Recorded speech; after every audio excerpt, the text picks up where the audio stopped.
There we go, Matilda. Right now, we see Falcons Apbren going up against TLPH. If TLPH wins this one, we're going for a Game 5. And with that, thank you very much to both our analysts, Mirko as well as Wolf. Leo and Gideon, it's your turn. Thanks so much, LaFell. This is going to be a wild one because when looking at both of these comps, they're depending on magic damage, right? So, if you're TLPH, they gotta get wild, they gotta get crazy, they gotta bring out the Florida man strats like Trex and Wheezy. And don't forget Nicer, we also grew up for a good chunk of time in Florida. We're going into game number 4, folks. Just a quick reminder, game 3, Liquid Echo turned the game on its head, like from out of nowhere. But just the same, it's still FCAP a match point. So we'll see exactly what brings us here to the Land of Dawn for this 4th game in this match. Stakes are really high here in game at number 4, and even from the drafting, a lot of gambling, a lot of gambiting even, back and forth between the trades of these heroes as we see Falcons Apbren on the blue side up against Liquid Echo on the red. Talking about risky decisions that you don't know if it'll pay off, if it'll be something that bites you in the butt, but early on, look at this, they're about to send Sanji back home. He's holding his ground, man, look at this. Yeah, I think he's gonna get denied here, unfortunately, because we are seeing that JP is hovering towards the top side of the map to make sure that Benny QT can actually survive this laning stage for as long as possible.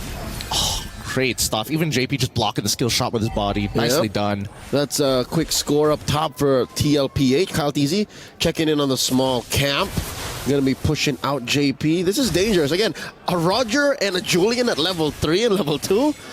Those are fully built heroes, kit-wise. But at least for TLPH, they're not making the same mistake that they did in the earlier stages, right? Hit level 3 and now you're in some trouble. But for the most part, I do think that from a Falcons Apbren side, Flapteezy, we need to see him make a super play at some point. Because if he catches both Sanji and Benny QT in a single final slash, that could just be game over. By the way, folks, this is his finals MVP hero from Season 12 when they won that championship at the EVM Convention Center in Manila in the last quarter of 2023. So this is a very monumental hero for FCAP. Liquid Echo, on the other hand, a lot of comfort in them as well. Again, Carl Teasy getting that Akai, even if we were hoping that maybe he would get his hands on an assassin. This is just Liquid Echo just putting their foot on the ground saying, you know, this is how we play. And honestly, I think that Falcons Apbren's composition, like if we had to play this, simulate this 2 drafts 10 times, I think that 9 out of 10 times Falcons Apbren should technically come out on top, right? And my reason being is that it's just easier to pull off. Like Liquid Echo have to get really creative with the way that they rotate and as well as work with some of the interactions. Oh no, they find JP, forcing him to flicker into that bush as the turtle stands. Oh, nice Minnow and Fury, but Ogun goes down. Kyle Teasy gets him, and they're going. He's spinning. There's another round. They dash in. It's a deeper fight now as Kyle Teasy gets stunned. They're moving through. Kyle Teasy, oh, he's just living on a prayer. Sanford takes him down. Oh, all the bodies dropping for Falcons Apbren. Still no revenge kills for Falcons Apbren. Oh, 40. The Apex Predator! He's unstoppable, he keeps going, ends up with a double. He does it twice! He lands these executions every single time. Man does not miss. But honestly, at this point of time, it's great start for Liquid Echo. Let's look at this replay one more time, because honestly, when you do see Few drop down with the Netherrealm, that technically should have given an opportunity for the rest of FCAP to actually pull away. But I think they were getting a little confident that they could make something happen here and maybe trigger the Demonic Mark a couple more times so that Flapteezy to clean up that fight. They overheated the bursters, and here we go, another go at the turtle at a third of its health. There's a big Minnow and Fury keeping them at bay. Kyle Teasy falls, Flap gets it, Kyle gets a turtle, Sanford falls. Finally, Falcons Apbren back on the board here in game number 4. And they find their reply almost straight away. Look at them running to the top side of the map, knowing exactly what Carl Teasy's farm is looking like. They can't go any further here because at any moment there could be some reinforcements from the help of JP. All this while, Gold Lane was an island. It was Penny Cutie and Super Marco just going mano-a-mano. And yeah, JP will go ahead and give it a visit. Down bottom, you see Flapteezy with the fight. A replay brought to us by STC. Oh, look at that. I mean, really well-timed stuff here. Like, Kyle, he goes in utilizing the enhanced swords' iframes to close the distance without getting CC'd. I will say at the very least that, you know, Flap, he's quick on the call. He is listening to everything that is going on. And if he can try to time it right, he could maybe stop Carl TZ for even getting the retribution off. Compared to game number 3, I think Falcons Apbren are comfortable now in the best way possible. Maybe they let it slip in the previous bout, but here this time around, I think they're eagle-eyed, falcon-eyed, if I may. There's a minute left until the next turtle spawns. Marco, again, showing exactly why the Rogers favorite in most lineups in the gold lane. And that's Ogun catching a good amount of beads. Oh no! That's Ogun very low, flickering on out. That's so many thrown at Ogun. He falls. Few finds Carl TZ.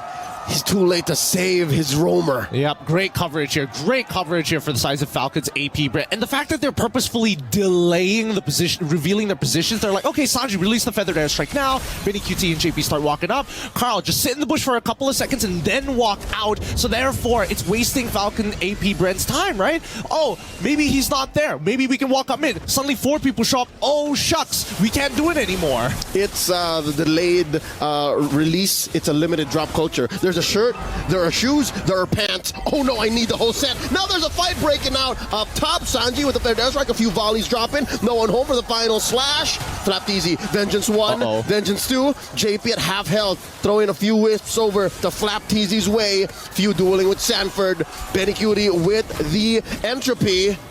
And they let go. They disperse. All right, neither team willing to commit. I like this. I like this more because Sanford still has that penalty zone. And anytime they could trigger it and they don't mind. Wait, hold on. Hold on. It's going to escalate. Final slash back online. Minnow and Fury coming in. Big knockup. Carl TZ very low. Carl TZ secures it. Flap TZ gets the kill. Sanford flickering on out. Netherrealm already spent through. JP flickering on out. Flap TZ tracking with that vengeance. Carl TZ with the enhanced chains. And are they going to back off? Benny Cutie with a defensive entropy.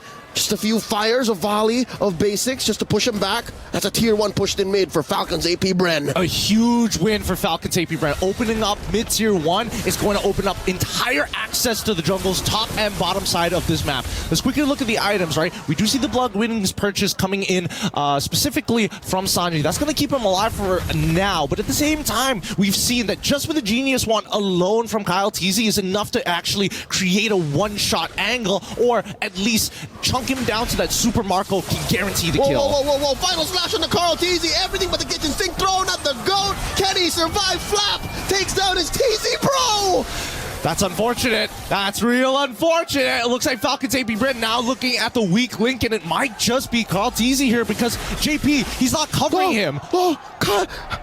He's fine. He's fine. You could have gotten me confused between Flap and Kyle because Flap is acting like an assassin right now. He's dangerous, and not to mention that Few, he's cutting corners. They're still going. The Minnow and Fury knocking them up. JP's going down. Benny Cutie first. That's a double kill for Kyle. That's insane. What a great play coming in from Falcons Apbren. They turned into turbo mode this time. Find the punish, extended, stretch him out like dough, just like in game 1 and game 2. Let's look at the replay because you can see, right? Oh, Benny, quickly. Oh, I got hit by everything. Purify.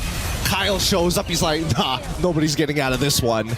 Just like how TLPH started in the early game with a delayed entry, again, the limited drop culture, they're also doing it here, but they're also integrating the extended box principle. They constantly move their box, mainly because of JP with the guiding winds, but after that, everything solved. Bob's your uncle. They have enough CC, enough reliable damage, and damage coverage. Yes, there's a lot of magic damage from both sides, but let's not forget Super Marco's here. Even Flap deals a good amount of damage with the Thunderbelt. Exactly, and that's why he's so dangerous, right? That's why this team continuously, look at them, they're chunking out Sanford. They caught his flicker. Final slash displacing the Terizla, and there's Sanji coming in. Heavy spin, forcing out another realm. Kyle TZ very low, put up against the corner. Sanford, can his BOS keep him alive? There's a vengeance, there's a dash. JP barely alive, down goes Sanford. Oh, down goes JP as well, 2 kills. Flap TZ forcing out an entropy. Can he take down Benny? The answer is yes.